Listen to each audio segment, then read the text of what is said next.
Okay, let's take a look a little bit more at motivation. And a number of you chimed in to say that this is a struggle point for your family, that your kids are either not getting into the program that you're using, they're struggling with it, they can't focus, or for some reason you're stalling out in the motivation factor. And so let's just dig into that a little bit more and see what some other resources might be for you and ideas that we might have. Yeah, well, I would say probably one of the first things is study your child. So try to figure out what it is that is frustrating them. Is it too easy? Is it too hard? Is it maybe a learning disability that you need to take into account and maybe back off some of the pressure? Do you need to try a different approach? So trying to figure out what exactly is going on. It could just be they don't want to do their schoolwork, and so you're going to have to work through that responsibility that they now have. But I would also take into account all these other issues. Is the ADHD going on? And so then what I have found is with one of my children that has ADHD is they are able to focus better with a strong driving motivation. And so then you have to work with them to figure out what that motivation is. Whatever it is that they are currently thinking about, they need to rein in those thoughts and say, but it's worth it to set that aside so I could think about this instead. So for one of mine, it was candy. That was the motivator. If they beat the timer, so we had the reading lesson and it was taking forever. And I said, well, okay, we'll set a timer. You beat the timer, you get the candy. You don't beat the timer, well then just don't get the candy. And that was motivating. Okay, I got to hyper focus here because I need to get this candy.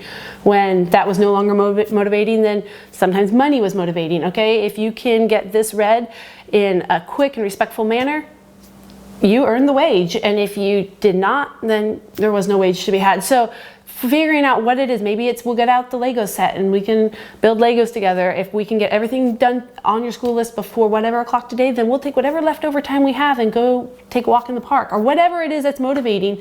Set some carrots out there, because as grown-ups, we do this. If I can get the kids in bed by time tonight, then I can sit down and read my book, or I can do whatever. We all have our own little internal motivations going on.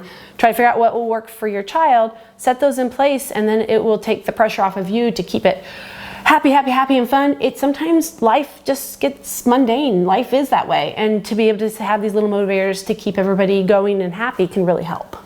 Another suggestion we would have is to really look at the program that you're using and say, okay, is it a difficulty level that I can slow it down? So maybe the reading program is suggested 20 minutes a day, but for this particular student who's really struggling with it, we're going to do 10 minutes a day, or we're going to do 10 minutes in two different parts of the day, maybe, but be okay with the fact to say, this student, it might take 2 years to get through this program, and that's the beauty of homeschooling. That is perfectly okay. And just evaluate the learning style, the program you're using, and see if that's the right fit for that child.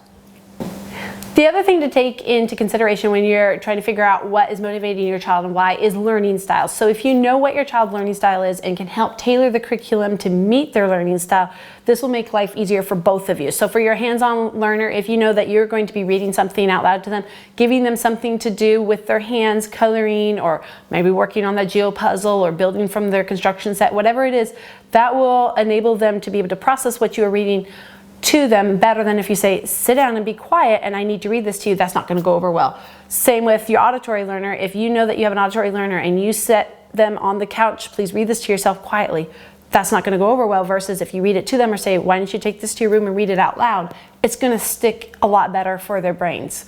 So that's just something to consider. Kind of, again, goes back to studying your child. Pay attention, see if you can be a little bit of a detective and figure out what is it that my child is doing in their off time, how are they entertaining themselves, when I instruct them, how are they responding, and kind of tailor your day to say, okay, let's do a little bit of mixing and matching to make this work. Yeah, and so for the child who's struggling with reading, maybe you go back and you look and say, what subject are they thriving on, and how am I presenting that subject? What is it about that that's really grabbing them, and is there any way I can somehow incorporate some of that teaching style in with the reading program that I'm using to really grab them and help them out. And that is why Timberdoodle works so hard to have a multisensory approach in all of our curriculum packages, so that way most curriculum is set up for a visual learner, but incorporating the auditory and incorporating the hands-on is a bit of a challenge sometimes. And so that you'll see we do have some suggestions for that, to try to be engaging all that different learning style and helping your kids focus.